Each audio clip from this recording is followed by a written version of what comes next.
Acho que você fez a tua vida olha, um filme da Andressa, fala pra mim, um longa-metragem com a história da Andressa Urach seria, assim, finalmente um filme brasileiro interessante. Ah, legal, Rafa. Ouvindo isso de você, realmente é muito legal de ouvir. Me conta, Andressa, nós vamos do começo, tá? Tem muita coisa que você já falou. Provavelmente a gente vai repetir muito assunto que você em algum momento já disse, mas eu falei, quer saber de uma coisa? Eu quero conhecer do zero. Quem é a Andressa? Da onde você saiu? Quem é a Andressa com 8 anos de idade? Nossa, 8 anos de idade. Eu recém tinha saído de um abuso sexual, porque minha mãe me deu quando criança. Eu vim da cidade de Ijuí, interior do Rio Grande do Sul. Meu pai é descendente de alemão, olho claro, e eu nasci muito escurinha. Aí quando eu nasci, meu pai disse que eu não era filha dele. Minha mãe tinha 14 anos de idade, uma criança, não tinha condições financeiras de me criar e me deu para uma família. A família que era para me cuidar, o homem bonzinho, aos olhos de todos, era o que me abusava, dos 2 aos 8. As minhas memórias são entre 6 e 8 anos, então alguns flashes mais pequenininha. Nesse período, eu sofria muito já, porque quando a gente é abusada, a gente não está entendendo o que está acontecendo, até porque existiam ameaças da parte dele na época, se eu contasse para alguém. Fui contar para minha mãe só aos 21 anos, em uma crise onde eu culpei ela. Então tinha muita mágoa da minha mãe, muita mágoa do meu pai. Aos 8 anos, a minha mãe de criação viu esse homem me abusando. E eu amava muito ela, era uma professora de português lá em Juí. E ela cuidava com muito amor de mim, sabe? Eu via nela uma mãe, só que ela não poderia continuar me mantendo lá por causa dos abusos dele, porque ela viu e me devolveu para minha mãe, só que não contou nada para ela. Antigamente as pessoas ficavam casadas, né? Não se separavam por nada, então ela não poderia se separar daquele homem porque ela tinha construído uma vida com ele. Você tinha noção disso naquele momento? Não, naquele momento não, né? Eu era uma criança que tinha que me separar da mãe que eu amava, que era minha mãe de criação, pra finalmente morar com a minha mãe. Só que minha mãe era uma criança. Eu acredito, Rafa, hoje, que a pessoa não pode dar o que ela nunca recebeu. Se tu não recebeu amor, tu não sabe dar amor. Então, a vida dela foi um pouco assim foi também? Um pouco, eu não vou expor muito ela, né? Okay. Mas ela passou por muitos problemas também. E aí eu me tornei uma adolescente muito rebelde. A gente não tinha amizade, eu e minha mãe.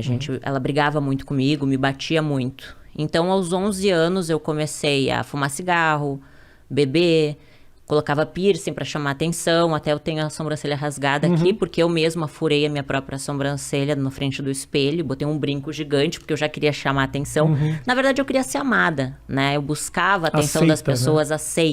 Aceita. Então, com 11 anos, eu sofria isso, sabe? E eu era muito magrinha. Então eu via as meninas gostosonas, assim, tipo, nossa, os meninos querem ficar com elas. E ninguém queria ficar comigo.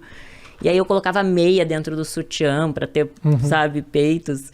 E passei por vários problemas naquela época de depressão, só que eu não entendia, porque naquela época a gente não conseguia conversar com ninguém, não tinha internet como é hoje. Então nas minhas agendas eu falava que eu queria morrer, que eu queria matar todo mundo. E... Só desculpa te interromper, mas... o abuso acabou da onde, assim? Só quando a minha mãe de criação viu ele me abusando sexualmente. Então teve um confronto. Isso, aí ela me deu pra minha mãe. Tá, e aí minha mãe morava em Porto Alegre. Então eu saí de Juí pra Porto Alegre pra morar com a minha mãe. Minha mãe, uma criança, né? Imagina, ela me ganhou com 14 anos. Minha mãe tinha que trabalhar muito, de manhã e de tarde, chegava muito de noite. Então a minha vida era comer miojo e salsicha. E aí, ir pro colégio sozinha e voltar sozinha. Então, ali eu me tornei muito rebelde. Porque a minha mãe queria que eu fizesse comida, limpasse a casa. Obrigações de um adulto. Sim. E ela não sabia conversar comigo. Então, ela me agredia muito. Assim, de agressões, assim, de me violentar mesmo, sabe? Com palavras também, palavras que me machucavam. Então, eu nutria muito ódio dentro de mim. Com 13 anos, eu comecei a fumar maconha. Com 14 anos, eu fugi de casa, vendi todas as minhas fitas de videogame para poder fugir de casa e peguei todos os ursos e fugi com os ursos. Aí fui pra uma vila lá em Porto Alegre e a minha mãe me achou com a polícia. Daí quando a minha mãe me achou, ela me disse, agora tu vai morar com teu pai. E eu não conhecia direito meu pai. Mas foi bom, foi um período muito bom, meu pai é uma pessoa incrível. Aí eu consegui conhecer ele de verdade, né? E acabei tendo minha primeira relação sexual com meu meio-irmão. Porque pra mim eu não conhecia ele. Ele era filho do meu pai, um menino bonito da minha idade. A gente começou a ir pros bailes junto, bebi e acabou rolando. 13 anos, mais ou menos? 14 anos. Só que assim, até então, eu nem entendia direito o que era irmão. Sabe quando a vida vai acontecendo, você é uma criança, você não tem um pai e uma mãe pra te orientar em nada. E você aprende pelas situações que te colocam. E nem valores, princípios, não existia um direcionamento. Nunca, tipo, alguém disse assim, olha, vai estudar, vai fazer uma faculdade, sabe? Não existiam esses valores. E aí, com 14 para 15 aconteceu isso. Aí, na festa de 15 anos, a minha mãe foi lá e disse, filha, eu te amo, volta pra casa. E eu amava a minha mãe, por mais que ela me batesse, ela era minha mãe, né? Claro, óbvio. E aí, quando eu fui morar com a minha mãe de volta, eu tava no colégio. Um lencinho pra mim aí, ô Matheus. Aí eu tava no colégio e conheci o pai do meu filho.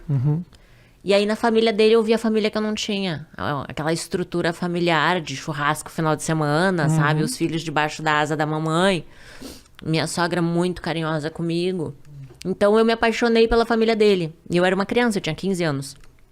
Aí o meu ex-marido, na época, tinha 16, uma criança também. Sim. Mas a gente, nessa idade, a gente já acha que a gente é adulto. Aí a gente queria ter um filho. Então, imagino também que a sua vontade de amadurecer era pra escapar de muita coisa Isso. que da infância não tinha sido das melhores. E a minha né? mãe me batia até no rosto. Imagina eu aos 15 anos apanhando no rosto, sabe? Era uma forma de fuga. O casamento foi uma fuga.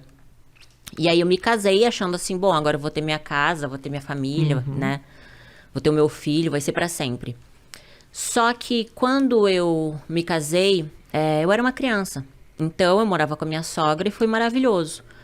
Aos 21 anos, quando a gente foi morar sozinho, eu e ele, a gente comprou um apartamento, eu me vi uma criança cuidando de outra criança, mimada, porque minha sogra me mimava, eu não sabia cuidar da casa. Então eu brigava por causa de um copo de água na pia, uma toalha em cima da cama, sabe? Então, nosso casamento virou um inferno, porque eu não sabia ser uma boa esposa, eu não sabia. Pô, Eu tinha... difícil, você era uma criança. Eu era uma criança. E aí, aos 21 anos, só que ali, Rafa, a ambição cresceu dentro de mim. Porque eu comecei a ver as pessoas... Sabe quando você começa a ver o mundo? Pô, a pessoa tem carro. Eu quero ter um carro, sabe? Eu quero me vestir bem. Você começa a ver que existem pessoas que crescem financeiramente. Então, eu era coordenadora de RH de uma empresa de marketing promocional em Porto Alegre. Eu comecei como demonstradora no supermercado. E como eu sempre fui muito comunicativa e feliz, assim, sabe? A empresa que eu trabalhava me contratou como recepcionista, depois auxiliar do RH e depois coordenação do RH, mesmo sem faculdade. E aí eu dava o meu melhor, sabe? A primeira a entrar, a última a sair, sempre fiz direitinho o meu trabalho e sempre cresci assim. Aí com 21 anos, meu casamento acabou e aí eu me vi cheia de conta pra pagar.